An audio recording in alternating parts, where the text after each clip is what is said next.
Hello and welcome to this episode of Trash to Track.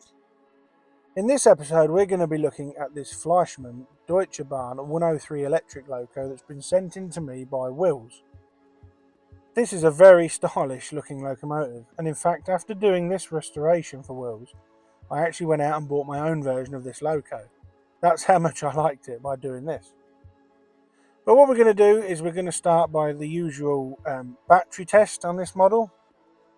But as it's a Fleischmann loco, what I did was I actually hooked up a Hornby controller to the track, as these motors are known for their high current draw. These motors in these Fleischmann locos are an exact carbon copy of the silver seal motors that Hornby used.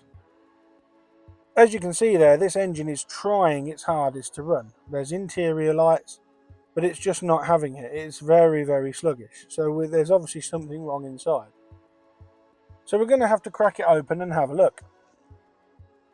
Now, to remove the body shell on these Fleischmann Electrics, there is a screw in each corner of the body shell underneath the bogies there, and there's also one in the centre in what it appears to be the battery box detail. These are very small flat-headed screws, so I'm doing them one at a time. They didn't appear to be magnetic on this model, so they wouldn't stick to the screwdriver.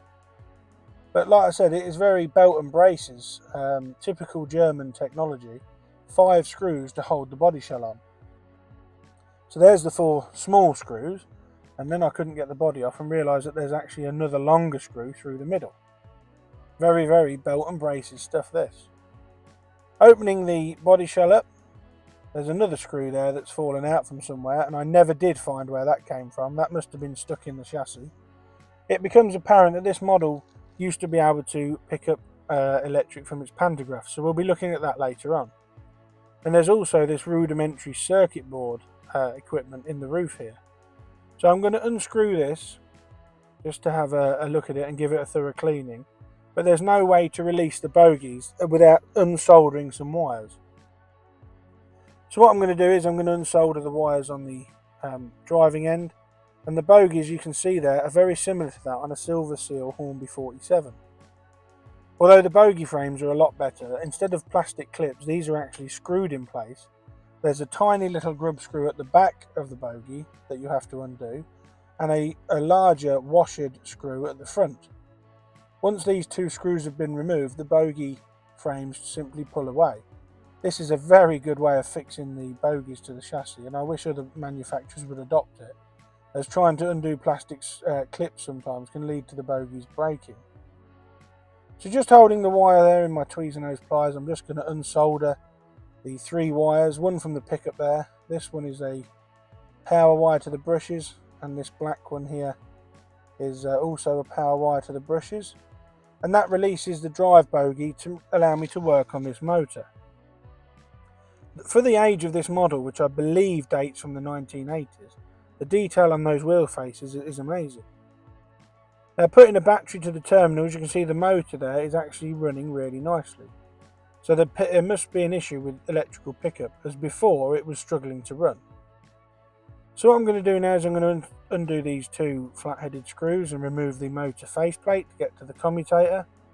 And I'm going to give everything the usual thorough cleaning. Removing this off, lifting it gently, reveals the springs and the brushes, and a 3-pole motor, which is extremely clean considering the age of this model. I was very surprised to see how clean that commutator was. So I'm going to use the normal method of a cotton bud of methylated spirits and a fiberglass pencil to clean the commutator, as there was slight build up around the brass plate edges. So I initially polish it with a pencil there, give it a cleaning with the cotton bud, and again scrape the gaps out of all the carbon deposits using a cocktail stick. This is very important, as carbon built up between these plates can cause the motor to short circuit and overheat. Once that's all done, the remnants of carbon are then removed with a cocktail stick, and then I also clean the brushes. Now, the brushes had evidence on them that they'd overheated and they were slightly darker than I'd have liked. So I clean them up anyway, and then clean the motor faceplate up, and I'm going to reassemble the motor and see if we need new brushes or whether or not we can get away with these original ones. I'm also putting a small amount of oil in that bearing there where the motor shaft sits. It's no good running a motor shaft in a bearing dry, and some people won't agree with this, and I have read in the comments people moaning, but the bearings do need to be lubricated. If you don't lubricate them, these sort of motors can squeal, like the ring-field motors of a Hornby HST sometimes do. I'm just going to refit the motor faceplate there by putting these 2 screws back in, so excuse my wrist and hand in the way of the camera there. And then once the motor faceplate is in, the brushes and springs were put back in, and then the 2 tiny brass cups that hold the springs in place were refitted, and then they were tightened slightly by squeezing with a pair of tweezer nose pliers, as you'll see shortly. But the brushes simply fit back in, and there you go. I just squeeze the tabs on those brass plates just to hold the brushes in place. I'm now going to give it a battery test, and initially there was nothing, the motor wouldn't turn over. But after turning the commutator a few turns, the motor then fired into life and was running quite nicely. Although after running it for a period of time, the commutator became extremely dirty again, and I had to strip the motor again and give the brushes a soaking in contact cleaner overnight. I then rebuilt the motor, and then I'm going to clean these pickups here, just using the fiberglass pencil resting on the battery just so that I don't bend the brass. You can see there how nice and clean that brass has come up. I'm also going to apply power and then clean the wheel backs where the pickups sit against. As I've said before, good cleanliness leads to very good electric conductivity, which will improve the running. As the gear train on this model is held in place with these C-clips, I'm not going to attempt to remove those, as there's not a lot of grease and dirt on those gears, so I'm just going to give it a dusting over with this old toothbrush, and then I'm going to re-lubricate the drivetrain. You can see the brake disc details that I mentioned earlier on the wheels there. There's also holes in the bottom of this chassis to lubricate the axles, so I'm going to put some fresh oil on these, as I don't know when it is, if ever, this loco has been apart and been serviced in the past. I don't use a lot of oil here, just enough to coat the drivetrain, and then once the oil was all in place, I add a small amount of silicone grease, which I normally do, although it does look a lot here. But once the drivetrain was spinning, and there was a bit of grease actually just fly off there, once the drivetrain was completely lubricated up, I cleaned the excess off with a cotton bud and made sure there was none on the wheel treads. The bogie side frames were given a good dusting with this old toothbrush to remove any of the dust and fluff, and then these were refitted with the 2 screws, and the motor was reassembled with the wires and put back in the chassis. I'm now going to look at the pickup bogie, which again needs the wires and soldering to release it. So just touching the wires with a soldering iron, the wires come off the relevant pickups, noting which side the black and the blue wires went, so that we don't cross wire this when we come to reassemble it. And again, the bogie was taken apart with the washered screw at the front and the grub screw at the back. Once this was removed, I disassembled the bogie one side at a time, cleaned all the pickups and cleaned all the wheel backs, as one of these sets of pickups is insulated against the bogie frame and one set isn't, so I did it one at a time so I didn't mix them up. These are held in place with 2 very small flat-headed screws. I really do like this sort of Fleischmann loco, as the engineering in it makes maintenance very, very simple, as everything just simply unscrews. There's no hidden bolts or hidden solder joints that you get with Hornby and Bachmann locos.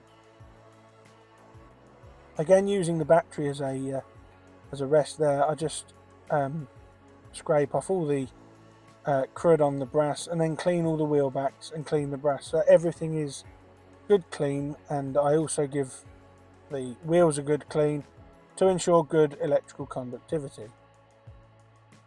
I clean the wheels with the fiberglass pencil on this old bit of cardboard so that I don't leave any of the fibres on my workbench, as you really don't want to get them in your fingers, as they can hurt quite a lot.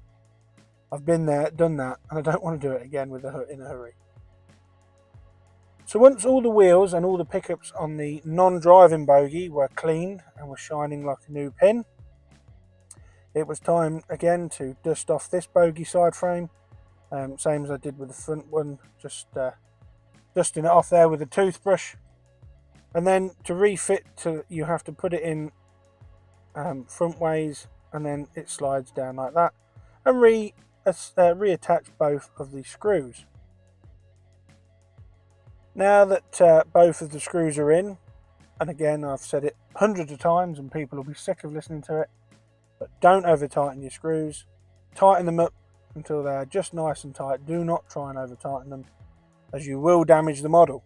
And I have repaired models in the past and people have sent me them with screws where they are just so tight, removing them ruins the model, and it increases cost for repair because you end up having to buy new parts, especially if screws break off in things like chassis blocks.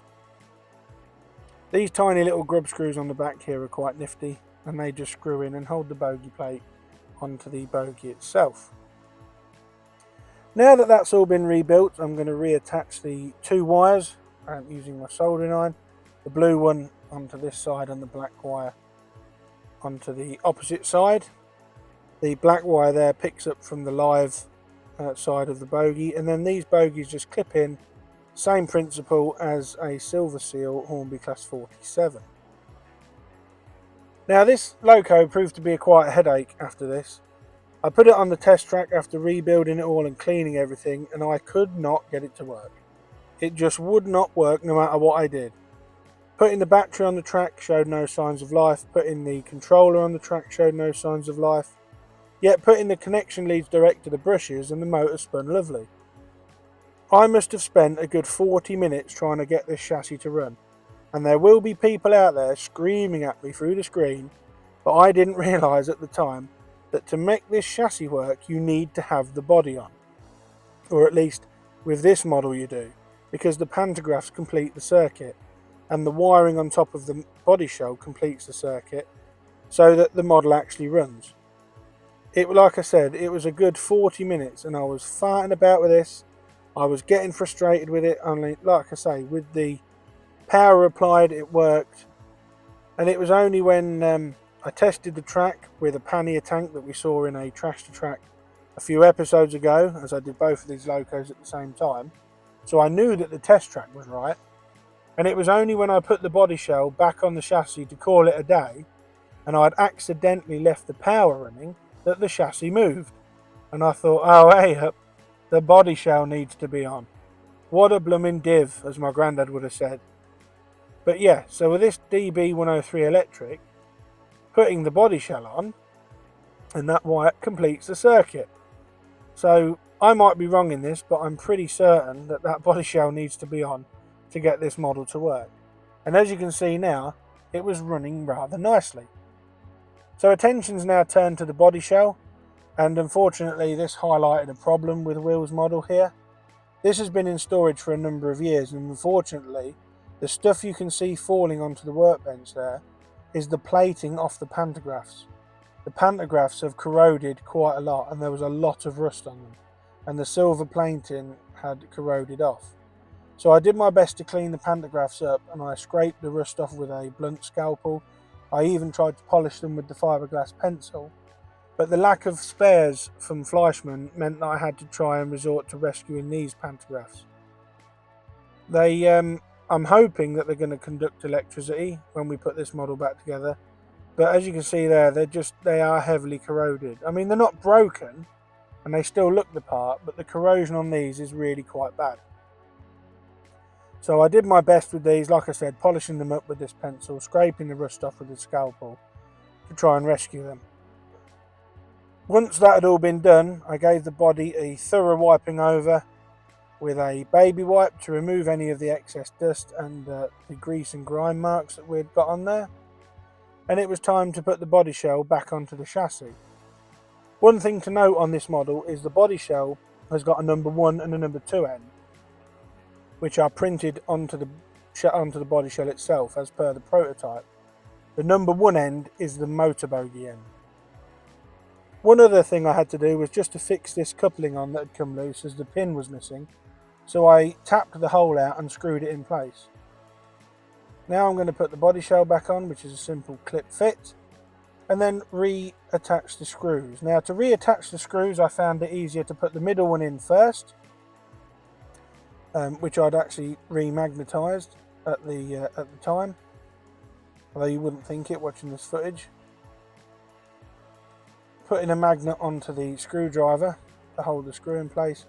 I put the middle screw in first and then put the screws in the corners in at opposite ends and then tightened them up all together. So I put this front right screw in first and then tighten that up gently, and then the bottom left screw went in, just so that they were all screwed in and they were torqued the same.